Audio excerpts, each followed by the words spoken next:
துல்ஹஜ்ஜினுடைய பிறை பிறந்து விட்டால் ஹஜ்ரத் உம்மு சலமா ரலியல்லாஹு அன்ஹா ஸல்லல்லாஹு அலைஹி வஸல்லம் உடைய துணைவியார் அறிவிக்கிறார்கள், ஃபைதா உஹில்ல ஹிலாலு தில்ஹிஜ்ஜா, துல்ஹஜ்ஜினுடைய பிறையை பார்க்கப்பட்டு விட்டால் ஃபலா யஅஹுதன்ன மின் ஷஅரிஹி வலா மின் அஃபாரிஹி ஷையன், நகம் களைய வேண்டாம், ரோமங்கள் களைய வேண்டாம். சவரம் செய்வதோ அல்லது நகங்கள் வெட்டுவதோ இது போன்ற அமல்கள் துல்ஹஜ் பிறை பார்க்கப்பட்டு விட்டால் குர்பானி முடிக்கிறவரை வேண்டாம் என்று சொன்னார்கள் ஸல்லல்லாஹு அலைஹி வஸல்லம் அவர்கள். இந்த அறிவிப்பை உம்மு சலமா ரலியல்லாஹு அன்ஹா அறிவிக்கிறார்கள். அந்த அடிப்படையில் இன்றைக்கு மக்ரிபில் பிறை தெரியும் பட்சத்தில் அடுத்து வரும் 10 நாட்கள் குர்பானி கொடுப்பவர்கள் சவரம் செய்யாமலும் நகம் வெட்டாமலும் ரோமங்கள் களையாமலும் இருக்க வேண்டும். இது துல்ஹஜ் மாதத்திற்கென்று செய்யப்படுகிற மரியாதைகளில் ஒன்று. இதை மரியாதை என்று சொல்லுவதை விட இன்னொரு வார்த்தைகளில் இப்படி சொல்லலாம், இந்த மாதத்தில் நம்முடைய செயல்பாடு எல்லாமே பார்த்தால் ஹாஜியின் கோலத்தை நாம் தரிக்கிறோம். ஹாஜியை போல நாம் நம்மை உருவகப்படுத்திக் கொள்ளுகிறோம். ஒரு ஹாஜி அங்கே இருப்பது போன்ற தோற்றத்தை உள்ளூரில் இருந்தாலும் நாம் ஏற்படுத்திக் கொள்ளுகிறோம். அதனால் ஒரு ஹாஜி அங்கே குர்பானி கொடுக்கிற வரை அங்கே ஹாஜி தலைமுடி வெட்ட மாட்டார், சவரம் செய்ய மாட்டார், நகம் எடுக்க மாட்டார், அவர் இஹ்ராமிலே இருப்பார்.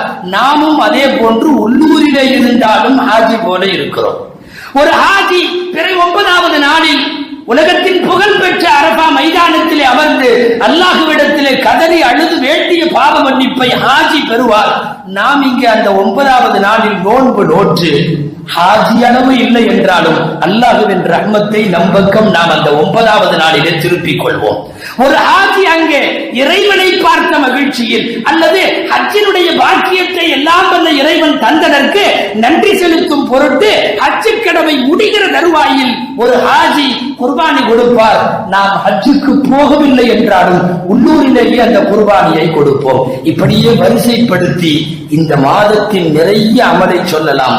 அங்கே இருக்கிற ஹாஜியை போலவே ஹஜ்ஜுக்கு போகாதவர்களும் தோற்றம் தரிக்கின்ற ஒரு சூழ்நிலையில் தான் நாம் இந்த துல்ஹஜ் மாதம் முதல் 10 நாட்களை அணுகிறோம்.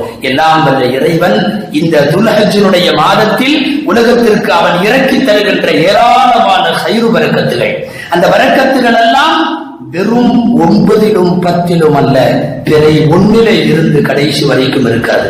தக்பீர் முடிகிற வரைக்கும் இருக்கிறது. முயற்சி செய்வோம். இந்த 10 நாளைக்கு எல்லாம் வல்ல இறைவன் வழங்கி இருக்கிற எல்லாவித மகத்துவங்களையும் நன்மைகளையும் கைரு பரக்கத்துகளையும் பெற்றுக் கொள்ளுகின்ற மேன்மக்களுடைய பட்டியலில் அல்லாஹ் நம் அனைவரையும் சேர்ப்பானாக.